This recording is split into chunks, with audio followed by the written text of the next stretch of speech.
Welcome, Dame Phillippa Russell, Vice President of Carers UK and a carer yourself. Welcome to Festival of the Future. And thank you for inviting me. Sounds very, very exciting, and I'm looking forward to joining you, alas, online and not in lovely Dorset. Oh, it's wonderful to have you. And so how long were you a carer for, Phillippa? Well, I hate to say it because it obviously reveals my age, but for 57 years, I have an adult disabled son with brain damage who was not expected to live beyond his teens when he was born, but who has actually made the progression from residential care into his own home with support, a lot of digital support, and we're going to talk about that later. And I also was a carer for my husband, who sadly died and had dementia and cancer. So I have experienced, if you like, the age limits of caring in later life, but also for a young person who hopefully has a life to look forward to. And you just touched on how you've seen technology being used as part of that. So what sort of technology have you used in your setting? Well, it's interesting that during the pandemic, I think we all became much more aware of and dependent on technology in all its manifestations.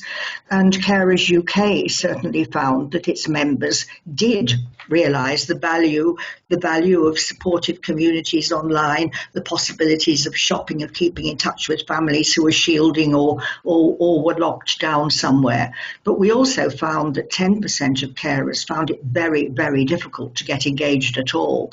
And another 18% said, as actually with parents who were homeschooling, that they were digitally literate, but they couldn't actually afford the Wi-Fi, the devices, any other equipment that they actually needed, because generally speaking, digital inclusion costs like everything else in life.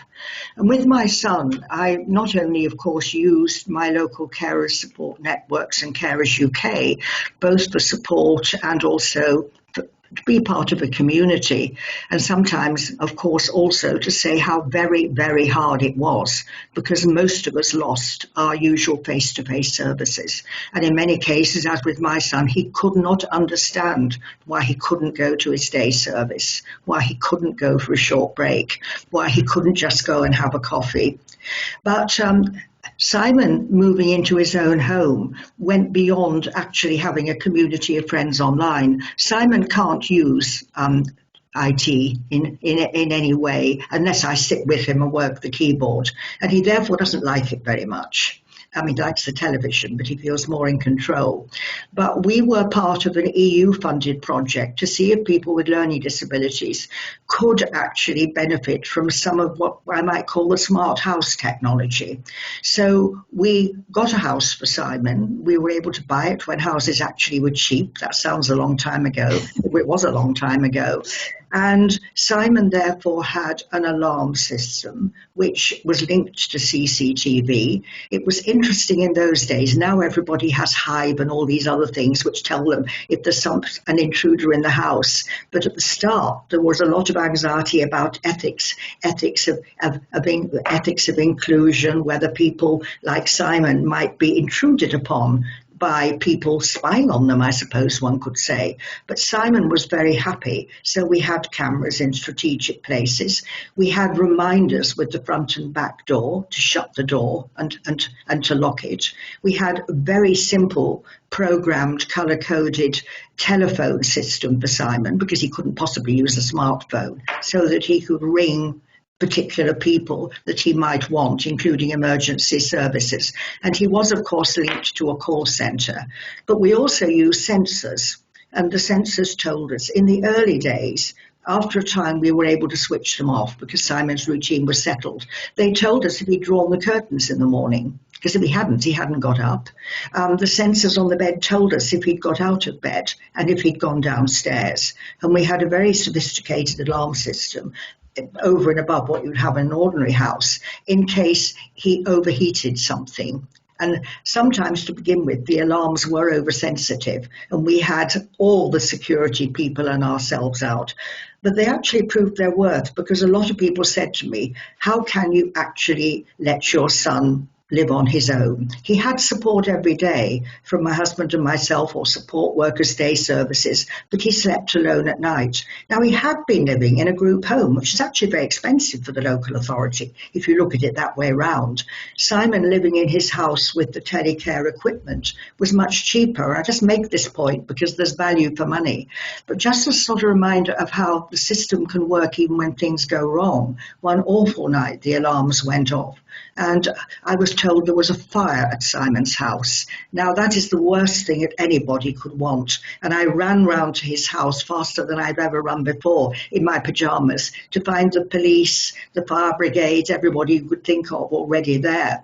And it turned out that some foolish boys had stolen vodka from the local Tesco, had been drinking in the little field behind Simon's house, and they'd seen something on television about setting fire to wheelie bins. There was a whole spate of that a few years ago. So they thought they'd set fire to Simon's wheelie bin, and then which was out for collection. And then they thought it'd be fun to push it to see where it went. It set fire to the fence. It set fire to the wood panelling on the conservatory at the back. Simon didn't hear anything, but the CCTV picked it up, even though the fire was outside the house.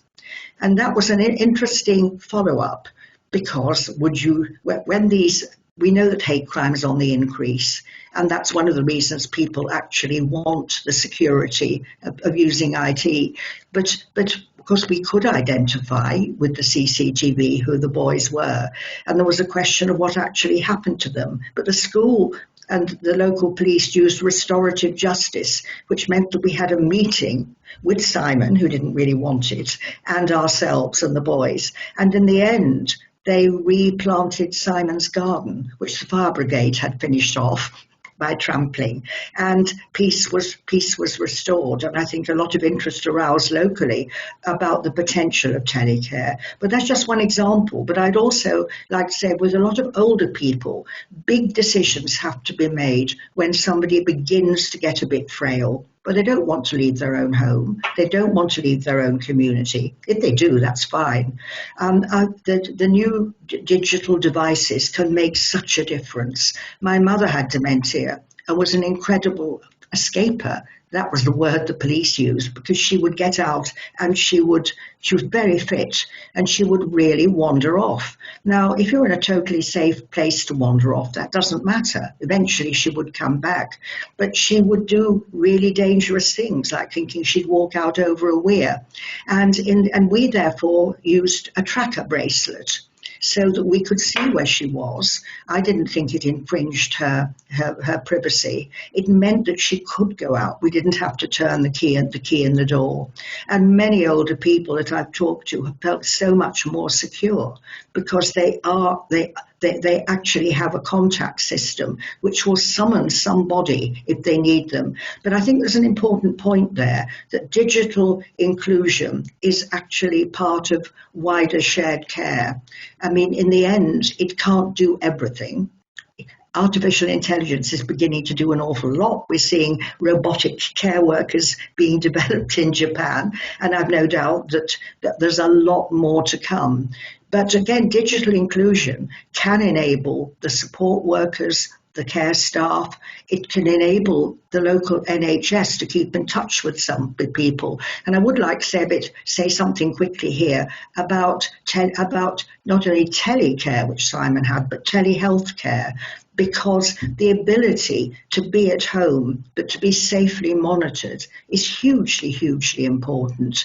And although there was a lot of discussion about how we can better open up a return to face-to-face GP appointments, nonetheless, there are quite a lot of things which a GP does where they don't need to see you face-to-face, and the technology can really work. But there is a lot of suspicion around, I think.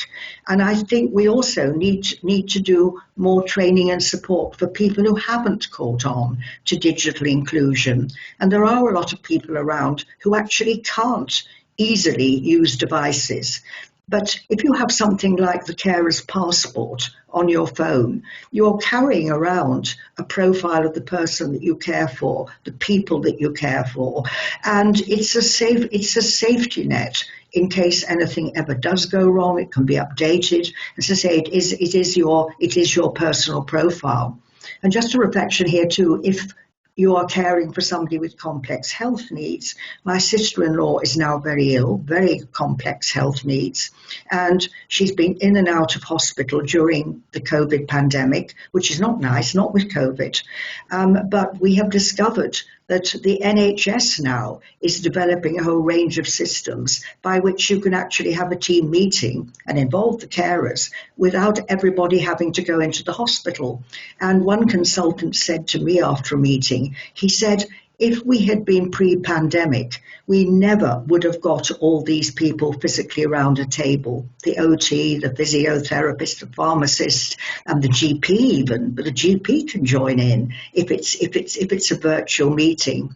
So I think we need to celebrate the marketplace, if you like, for digital inclusion, but also recognise that some people will need support.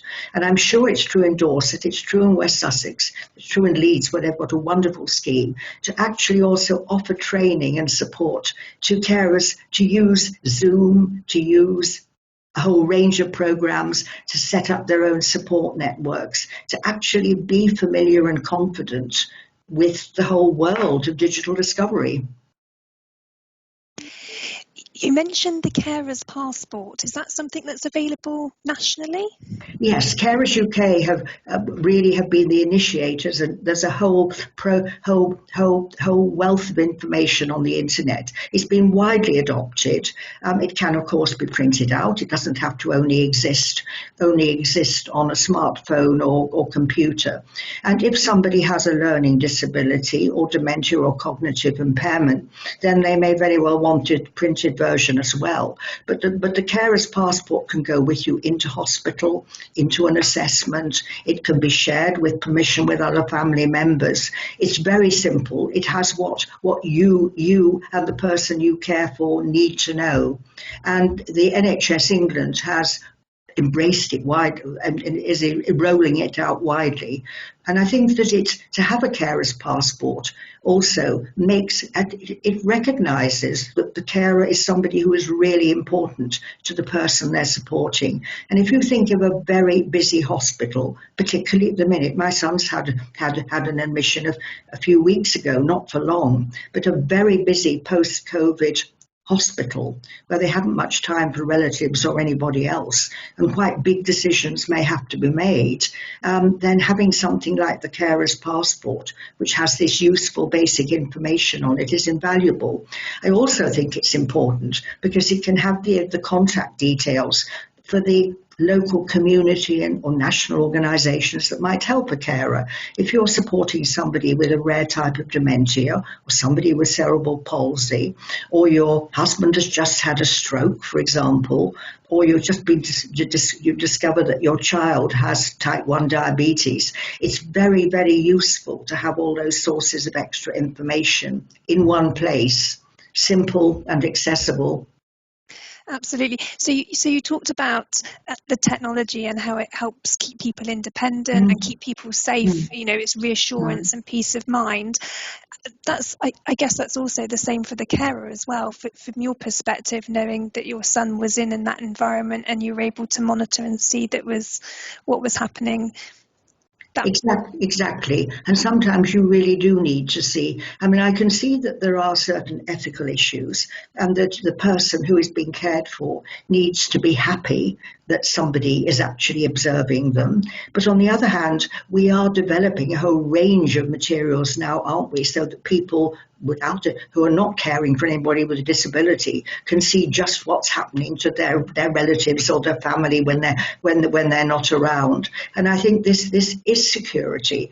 And certainly with a lot of older people, for example, are very, very worried about falls. You only have to have a couple of falls, even one fall, and somebody's confidence can be destroyed, particularly if they fell and nobody Nobody responded for a very long time. And then they begin to think, oh dear, I ought to go into a care home. Maybe I can't cope. The relatives get panicky. But actually, there are lots of devices now which can monitor and send a message if somebody does fall, which can prompt people if they are at risk of falling, and can actually help them to feel safe and to know that somebody would come if something went wrong. I mean, I'm quite sure if in this house, if I was on my own and I fell and nobody discovered me for 12 to 24 hours, I would feel very unhappy about continuing living here on my own. We have actually got a care line here, which I still keep from my husband's days. I ought to wear the bracelet, but I don't all the time. Press the button and somebody will come. But all these things do make a huge difference. And sadly, I mean, quite a lot of people, particularly in the cities, older people, disabled people living on their own, are frightened about crime now. I mean, they are worried somebody might, I mean, maybe very unlikely, but if you are significantly disabled or ill or frail, then odd sounds in the night are very alarming. And if you have the ability to instantly speak to somebody, to summon somebody if necessary, you feel very much more confident. You feel in control of your life, both the carers and the person they're caring for. And a very important thing about these, what I will call observational digital tools, are, of course, they really help people who are working. And now, particularly with early hospital discharge, a lot of people are coming out into the community, often with quite significant disabilities or medical problems, to be supported at home. But if the family member that's helping with that support is trying to maintain a job, they may be very worried unless they can check up regularly whether things are going well. Very importantly, they can prompt and sometimes see with the right device whether somebody's taken their medication or not. And that can be a real problem, particularly with people with dementia. And it does give that sort of ring of confidence. And we know that we don't want people to drop out of the workplace if they want to work. Many people need to work.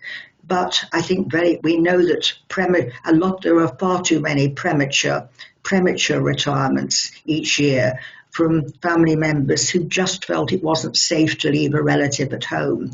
But with the right device, whether it was telecare or something else, that their relative could actually be at home and have pretty much the life, notwithstanding their physical condition that they had before. That's really fascinating. Thank you so much for joining us at the festival. I could talk all afternoon. But I'm really looking forward to the festival. You'll be joining us again in November, won't you, for the Carers Festival, to carry on the conversation, which will be wonderful. So thank you very, very much for your time and for joining us today, and we'll see you back in November. Could I just say one very last thing? You may. I was so pleased that you were calling it a Festival of the Future, because far too often, if you're a carer, you're sick, everything is talked about in terms of problems. We actually need to celebrate some things in communities and families that are going really well. And we need to have a sense of fun still, because life goes on. So a Festival of the Future sounds absolutely right. That's a lovely note to end on. Thank you so much.